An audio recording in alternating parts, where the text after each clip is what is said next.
Hello मेरे प्यारे साथियों, आप लोगों का हमारे चैनल सिल्वर सक्सेस पर एक बार फिर से स्वागत है। पिछले वीडियो में हम लोगों ने जाना था कि लुई 16वां के राज्यारोहण के समय और उसके बाद फ्रांस की आर्थिक स्थिति कैसी थी। साथ ही साथ हम लोगों ने जाना था उस समय वहां समाज में किस प्रकार की वर्ग विभाजन पद्धति प्रचलित थी। आज के इस अध्याय में हम लोग मूल रूप से दो बातों पर ध्यान केंद्रित करेंगे। पहला, राजकीय करों का फ्रांसीसी समाज पर प्रभाव। दूसरा, लुई 16वां के शासनकाल में अर्थव्यवस्था। तो फिर देर किस बात की, आइए फ्रांसीसी समाज की यात्रा पर चलें।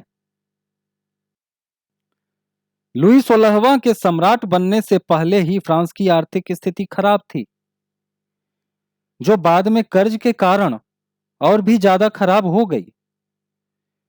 पिछले वीडियो में हम लोगों ने जाना था कि जिस समय लुई 16वां गद्दी पर बैठे थे, उस समय राजकीय कोष खाली हो चुका था। अर्थात ठीक उसी समय फ्रांस की आर्थिक स्थिति खराब हो गई थी।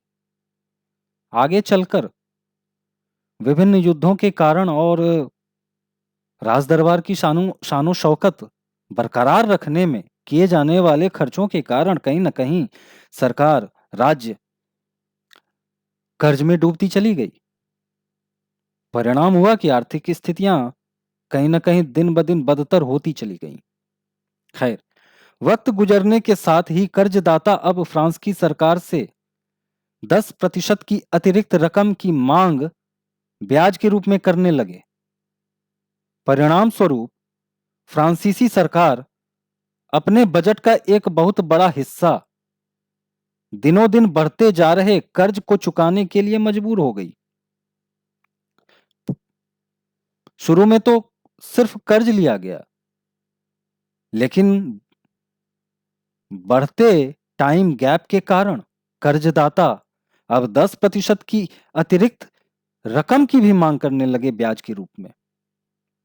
इसलिए सरकार पर दबाव बहुत ज्यादा बढ़ चुका था। इन सबों का परिणाम था अपने नियमित खर्चों जैसे राजदरबार को सुचारू रूप से संचालित करना, कार्यालयों के सुचारू रूप से संचालन के लिए करों में वृद्धि करनी पड़ी सरकार को। आम जनता के लिए यह एक समस्या बन गई, क्योंकि तीसरे एस्टेट में आम जनता आती थी और सिर्फ तीसरा एस्टेट ही कर अदा करता था। इसलिए भी यह समस्या बड़ी हो गई आम जनता के लिए, क्योंकि पहले दो एस्टेट के लोग तो कर देते नहीं थे। आगे हम लोग पढ़ेंगे कि प्रथम स्टेट, जिसके अंतर्गत पादरी वर्ग आते थे, उनको धार्मिक कर वसूलने का अधिकार था आम जनता से, यानी कि तीसरे एस्टेट से। दूसरे एस्टेट के अंतर्गत कुलीन वर्ग आते थे, जो आम जनता से अर्थात तीसरे एस्टेट से सामंती कर वसूलते थे। तो पहले कहा जाए तो पहले और दूसरे एस्टेट के लोग तो कहीं ना कहीं फायदे की स्थिति में ही थे। सारे बोझ का वजन तो कहीं ना कहीं थर्ड स्टेट पे ही आ गया था, यानी कि आम जनता सफर कर रही थी। इसलिए ये बढ़े हुए कर कहीं ना कहीं आम जनता के लिए समस्या बन गए। खैर, अब बात करते हैं लुई 16वां के शासनकाल में अर्थव्यवस्था कैसी थी।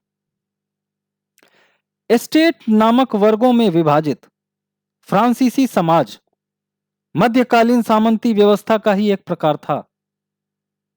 1789 ईस्वी से पहले फ्रांसीसी समाज और संस्थाओं के लिए, अर्थात 1789 ईस्वी से पहले फ्रांसीसी समाज और संस्थाओं की जो स्थितियां थीं, उनको देखते हुए आज के इतिहासकार प्राचीन राजतंत्र शब्द का प्रयोग करते हैं। पूरी आबादी में 90% किसान थे, लेकिन वैसे किसानों की संख्या अभी भी बहुत कम थी जो भूमि के मालिक थे। लगभग 60% जमीनों पर तीनों स्टेट्स का अधिकार था, अर्थात पादरी वर्ग, कुलीन वर्ग, आम जनता। इनका अधिकार 60% जमीन पर था। स्पष्ट था कि 40% जमीन पर सरकार का अधिकार था। इस व्यवस्था की एक विशेषता थी कि पहले और दूसरे स्टेट्स के लोगों अर्थात पादरी और कुलीन वर्गों को कर नहीं देना पड़ता था। इसके अतिरिक्त इन दोनों वर्गों को कुछ विशेषाधिकार दिए गए थे। जैसे कुलीन वर्ग को कुछ सामंती अधिकार प्राप्त थे, जैसे वो किसानों से सामंती कर वसूला करते थे। चर्च टाइद नामक एक धार्मिक कर आम जनता से वसूला करते थे। किसान अपने स्वामी की सेवा, स्वामी के घर एवं खेतों में काम करने, सैन्य सेवाएं देने तथा सड़क निर्माण में सहयोग देने के लिए बाध्य थे। कहा जा सकता है, गलत नहीं होगा, कि किसान एक बाध्य कैरेक्टर था। उसको इन कामों को करना ही पड़ता था, चाहे कुछ भी हो जाए। सरल शब्दों में कहें तो सभी कर मुख्य रूप से तीसरे स्टेट के लोगों द्वारा ही दिए जाते थे। अगले अध्याय में हम लोग विभिन्न प्रकार के करों को जानेंगे। तब तक के लिए धन्यवाद।